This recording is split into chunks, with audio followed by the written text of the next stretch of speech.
یہ مہینہ اس شہادت کا علم بردار ہے کہ سیدنا عثمان رضی اللہ تعالیٰ عنہ جیسے اولو العزم صحابی نے، جن کے پاس پاور ہے، خلیفہ ہیں، 82 سال کی عمر میں جب اپنی شہادت دی تو چاہتے تو اپنی حکومت کی طرف سے اپنی فوج کا استعمال کر سکتے تھے۔ صحابہ کرام رضی اللہ تعالیٰ اجمعین کی بڑی جماعت موجود تھی، بار بار کہتے رہے کہ ہم آپ کے ساتھ ہیں، آپ کہیں تو ہم ان باغیوں کا مقابلہ کرتے ہیں، لیکن اپنے نبی کے شہر کے اندر کسی جنگ کو پسند نہیں کیا، اللہ کے راستے میں شہادت دینے کو پسند کیا ہے۔ اللہ اکبر۔ لوگ شہادتوں کی بات کرتے ہیں، شہادت کوئی بھی ہو، کسی بھی شہادت کو کم یا بڑا یا چھوٹا نہیں کہا جا سکتا۔ اسلام کی تاریخ شہادتوں سے لبریز ہے، لیکن ان شہادتوں کے درمیان اپنے تیسرے خلیفہ سیدنا عثمان رضی اللہ تعالیٰ عنہ کو بھول جانا یہ بہت بڑی بے ادبی ہے۔ ان شہادتوں کے درمیان مدینہ المنورہ کے اس معصوم شہید کو بھولنا یہ مسلمانوں کے لیے خسارے کی بات ہے۔ اور وہ عثمان رضی اللہ تعالیٰ عنہ جن کے لیے قرآن پاک میں اللہ تبارک و تعالیٰ کی طرف سے آیتیں نازل ہوئی ہوں اور جن کے لیے محمد رسول اللہ نے بیعت رضوان لی ہو، جن کو مکہ مکرمہ میں اپنا نائب بنا کے بھیجا، اور جب یہ خبر آئی کہ نعوذ باللہ عثمان کو شہید کر دیا تو تمام صحابہ سے بیعت لی کہ آؤ اب بدلہ لینا ہر حالت کے اندر ان کی شہادت کا۔ جب سب کی بیعت ہو گئی تو عثمان تو ہے نہیں، محمد رسول اللہ نے اپنے ایک ہاتھ کو کہا کہ ایک ہاتھ اب عثمان کی طرف سے، دوسرا میری طرف سے، میں اس کی طرف سے بھی بیعت کر رہا ہوں۔ ذی الحجہ کا مہینہ جہاں حج بیت اللہ کی تعلیم دیتا ہے، ذی الحجہ کا مہینہ جہاں اس بات کی مسلمانوں کو تعلیم دے رہا ہے کہ اپنی زندگی تبدیل کی جا سکتی ہے بیت اللہ کی زیارت کے ساتھ، محمد رسول اللہ صلی اللہ علیہ وسلم کے روضہ مبارک کی حاضری کے ساتھ، وہیں یہ مہینہ اس شہادت کا علم بردار ہے کہ سیدنا عثمان رضی اللہ تعالیٰ عنہ جیسے اولو العزم صحابی نے، جن کے پاس پاور ہے، خلیفہ ہیں، 82 سال کی عمر میں جب اپنی شہادت دی تو چاہتے تو اپنی حکومت کی طرف سے اپنی فوج کا استعمال کر سکتے تھے۔ صحابہ کرام رضی اللہ تعالیٰ اجمعین کی بڑی جماعت موجود تھی، بار بار کہتے رہے کہ ہم آپ کے ساتھ ہیں، آپ کہیں تو ہم ان باغیوں کا مقابلہ کرتے ہیں، لیکن اپنے نبی کے شہر کے اندر کسی جنگ کو پسند نہیں کیا، اللہ کے راستے میں شہادت دینے کو پسند کیا ہے۔ شہادتیں جو ہوتی ہیں وہ یاد کرنے کے لیے ہوتی ہیں، سبق حاصل کرنے کے لیے ہوتی ہیں، ان واقعات کو پڑھ کے اپنی آنے والی نسلوں کو بتانے کے لیے ہوتی ہیں۔ اللہ تبارک و تعالیٰ نے اپنے رسول صلی اللہ علیہ وسلم کو جو دوست دیے ہیں وہ بھی چن کے دیے ہیں۔ صحابہ کرام رضی اللہ تعالیٰ اجمعین سے جن لوگوں کو نفرت ہے اور یہ کہتے ہو کہ ہم صرف ایک دو سے محبت کرتے ہیں، کان کھول کے سنو، میرے آقا صلی اللہ علیہ وسلم نے فرمایا جن کو میرے صحابہ سے محبت ہے، فرمایا بس انہی کو مجھ سے محبت ہے۔ جن کو صحابہ سے دشمنی ہے، حضور فرمایا وہ میرا بھی دشمن ہے جو میرے صحابہ کا دشمن ہے۔ صحابہ کرام رضی اللہ تعالیٰ اجمعین اسلام کا روشن مینارہ ہیں، صحابہ کی زندگیاں ہمارے لیے مشعل راہ ہیں۔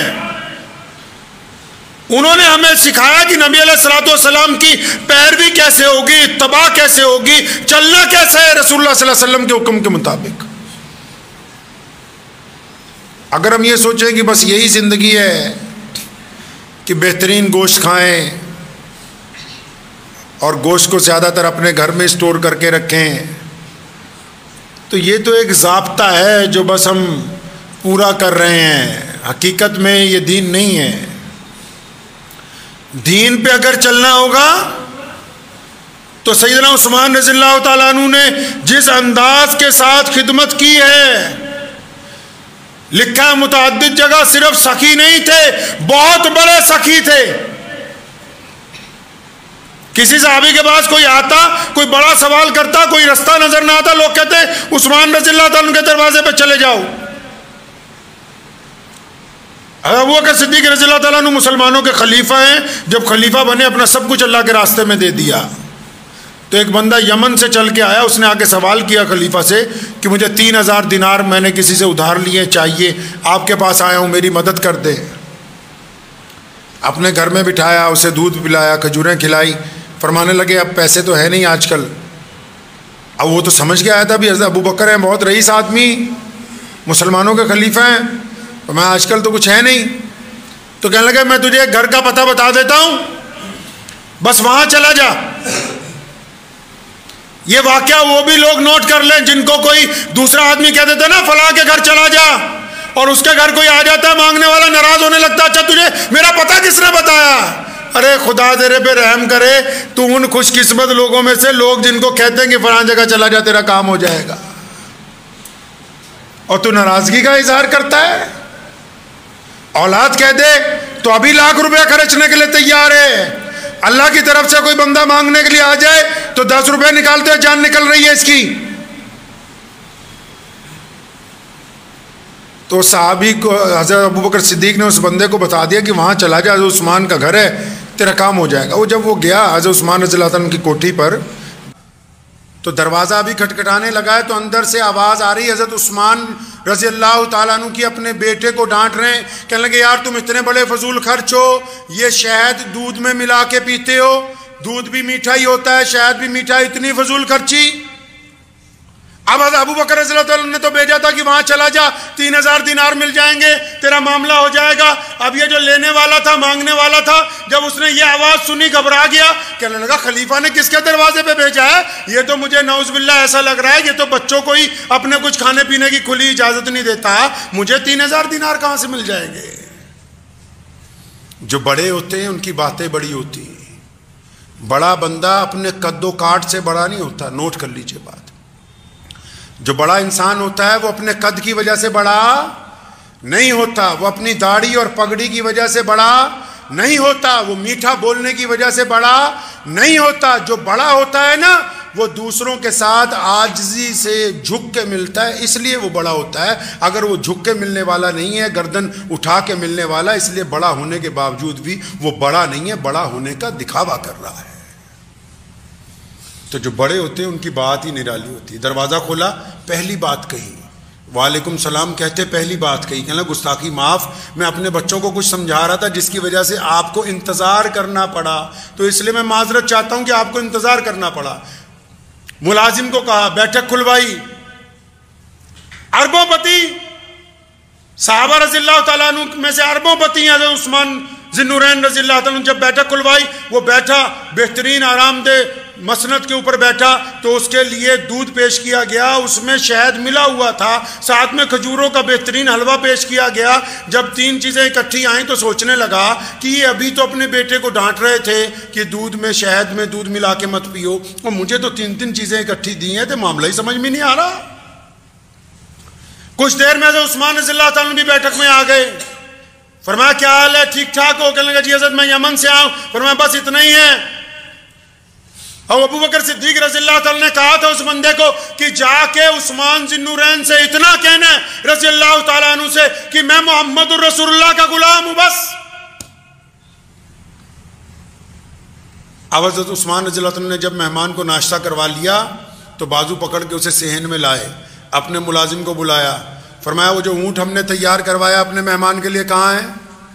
جو اونٹ تیار کروایا کہاں ہے؟ وہ لے آیا اونٹ ملازم، تو اس نے دیکھا ایک جوان اونٹ، تو عثمان رضی اللہ عنہ نے اسے کہا کہ اس میں وہ تھیلا لٹک رہا ہے، 5000 دینار اس میں آپ کے لیے ڈال دیے گئے، آپ کے لیے، آپ کے گھر والوں کے لیے، سب کے لیے نئے کپڑے اس میں ڈال دیے گئے، راستے کے لیے بہترین میٹھا پانی، اس کی چھاگل بھی بندھوا دی ہے، خشک گوشت اور کھجوریں وہ بھی ایک تھیلے میں پیک کروا کے تاکہ راستے میں تمہیں بھوک لگے تو کھا لینا، وہ بھی ساتھ میں کروا دیا۔ بالکل حیران ہے کہ بچوں کو ڈانٹ رہے ہیں اور مجھے 3 کی بجائے 5 ساتھ میں اونٹ، کیونکہ تھا دیہاتی نا۔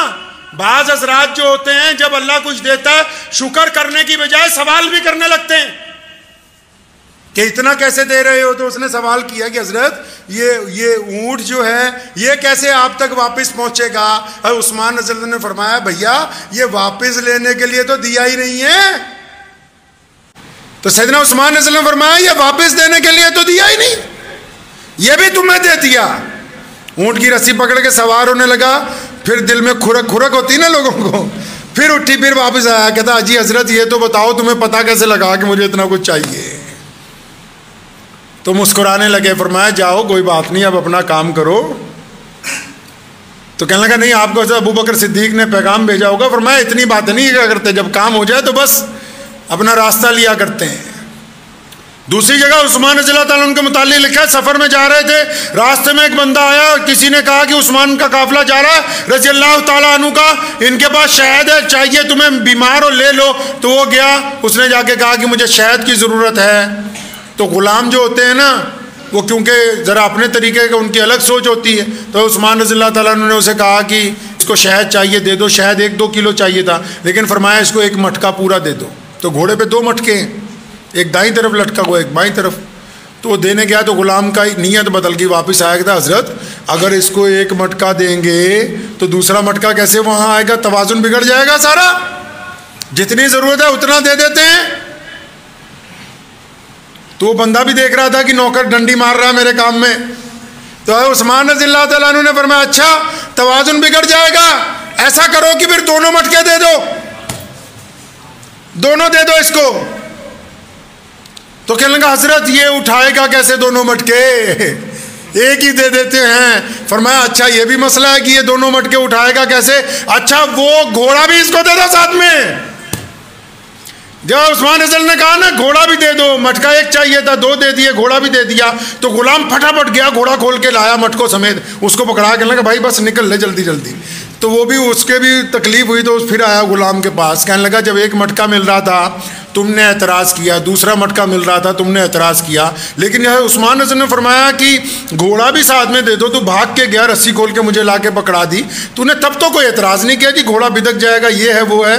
کہتا میں ان کے ساتھ ہوں بہت عرصے سے, عادتیں ان کی میں جانتا ہوں. اگر میں یہ کہتا کہ حضرت اس کو گھوڑا چلانا نہیں آتا, یہ کہتے ہیں غلام بھی ساتھ ہی لے جا, تو یہ بھی تجھے عطیہ کر دیا. کہتا میں نے تو اپنی جان بچانے کے لیے کہ حضرت عثمان رضی اللہ تعالیٰ کا گھر مجھ سے نہ چھٹ جائے, اس لیے خاموشی سے گھوڑے کی لگام بھی تمہیں تھما دی ہے. ایسے تھے سیدنا عثمان رضی اللہ عنہ کہ رسول اللہ کو اپنے گھر اگر دعوت پہ بلاتے تھے پیچھے چلتے تھے, اور جب رسول اللہ چلتے تھے ہر ایک قدم کے اوپر گنتے رہتے تھے کہ رسول اللہ مسجد نبوی سے کتنے قدم میرے گھر تک چلے. ہر ایک قدم پر 1 غلام آزاد کیا کرتے تھے, اور اس دور میں 1 غلام آج کا 10 لاکھ روپے کا آتا ہے.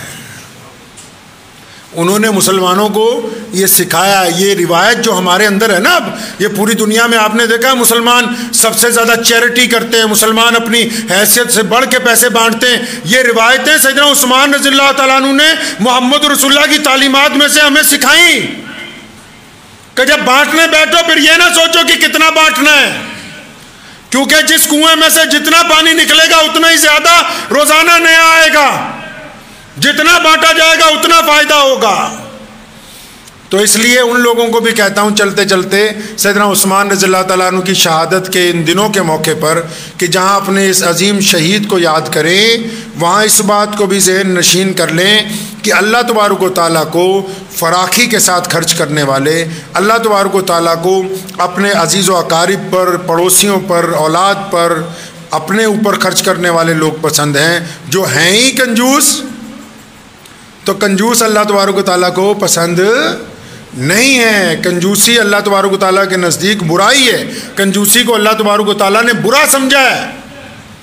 کنجوس کی کچھ نہیں, نہ نماز ہے, نہ روزہ ہے, نہ حج ہے, نہ زکوٰۃ ہے, کچھ نہیں کنجوس کے پلے. اللہ تبارک و تعالیٰ کو کنجوس نہیں اچھا لگتا. بلے شاہ نے کہا نا سوم کو لو خیرات نہیں ملتی پاویں پے ہون مال خزینے, اور بلے شاہ بن توحید جنت نہیں ملنی پاویں مریے شہر مدینے. فرماتے ہیں کہ جو ہے ہی کنجوس تم اس کے یہاں جا رہے ہو سوچتے بھی خیرات دے دے گا, وہاں سے نہیں کچھ ملنا. اور فرماتے ہیں کہ اگر اللہ اور اس کے رسول کی اطاعت نہ ہوئی, فرما برداری نہ ہوئی, تو اگر مدینہ منورہ میں بھی موت آ جائے تب بھی تمہیں جنت مل نہیں سکتی ہے. تو اس لیے ان دنوں کے اندر خود پڑھا کریں کچھ انشاءاللہ تعالی, اپنے بچوں کو بتایا کریں, اسلامی روایات کو اپنے جسم کے اوپر تو نافذ کر سکتے ہیں نا جی. کچھ لوگ کہتے ہیں فلاں زمین پہ نہیں نافذ کر سکتے، فلاں جگہ نہیں. ساری باتیں ایک طرف، اپنے جسم پہ تو نافذ کر سکتے ہیں، اپنے مزاج پہ نافذ کر سکتے ہیں، اپنے دل پہ نافذ کر سکتے ہیں. تو کیجئے، کم از کم اتنا ضرور کیجئے کہ اللہ اور اس کے رسول صلی اللہ علیہ وسلم کے حکم کو اپنے اوپر نافذ کیجئے. اور جب آپ اس کو اپنے اوپر نافذ کریں گے، اس کی برکتیں آپ کے جسم سے شروع ہوں گی اور پھر چلتی جائیں گی دائیں بائیں. خوشبو لگاتا ہے نا بندہ، جو آس پاس ہوتے ہیں سب کو ملتی ہے. اور کسی کو اگر پتہ کرنا ہو کہ اس کی قبر کیسی ہے، تو بس رات کو لیٹ کے اپنے دل کو دیکھے. اگر دل بے چین ہے، دل میں بے ایمانی ہے، دل میں خرافات ہے، دل میں عیاشی ہے، دل میں ٹھگا ٹھوری ہے، دل میں غیبت ہے، دل میں برائیاں ہیں، تو بس جیسا ہمارا دل ہے ویسی ہماری قبر ہے. جانا تو سب نے ہے نا، جیسا ہمارا دل ہے ویسی ہماری قبر ہے. اگر دل میں سکون ہے، اطمینان ہے، دل میں محبت ہے، دل میں پیار ہے، دل میں اطمینان ہے، دل کے اندر روشنی ہے، تو بس پھر قبر ویسی ہے. اپنے دل کو اچھا کر لیجئے انشاءاللہ تعالی. بس اچھا یہ ایسا ہی ہوگا کہ روزانہ کچھ وقت نکال کے، اب تو یوٹیوب بھی آ گئی، کچھ وقت نکال کے اس ڈبے کو جس کو روز چارج کرتے ہو، اس کو فلمی گانوں کی بجائے، گندی فلموں کی بجائے، خرافات کی بجائے روزانہ رسول اللہ صلی اللہ علیہ وسلم کی سیرت پاک سننے کو اوپر لگائیں. رسول اللہ صلی اللہ علیہ وسلم کی زندگی کو جتنا سنیں گے، صحابہ کرام کی رضی اللہ عنہ کی زندگی کو جتنا سنیں گے، اور سننا بھی وہ ہے جو اختلافات سے پاک ہو. کیونکہ آج کل آدھے سے زیادہ تو لوگوں نے وتیرہ پکڑ رکھا ہے، صبح شام کو اس مسئلے کو لے کے فلاں کے خلاف فتویٰ، اس کو لے کے فلاں کے خلاف فتویٰ. سننا رسول اللہ صلی اللہ علیہ وسلم کو ہے. آپ صلی اللہ علیہ وسلم کی باتیں سننی ہے، اپنے اوپر لاگو کرنی ہے. دعا کیجیے اللہ تعالیٰ مجھے بھی آپ سب کو بھی ان کے اوپر عمل کی توفیق عطا فرمائے. وآخر دعوانا ان الحمدللہ رب العالمین. مجھے امید ہے کہ آپ کو یہ ویڈیو پسند آئی ہوگی. اگر پسند آئی ہو تو یہ آپ اپنے دوستوں کے ساتھ شیئر کریں اور اس چینل کو سبسکرائب ضرور کریں.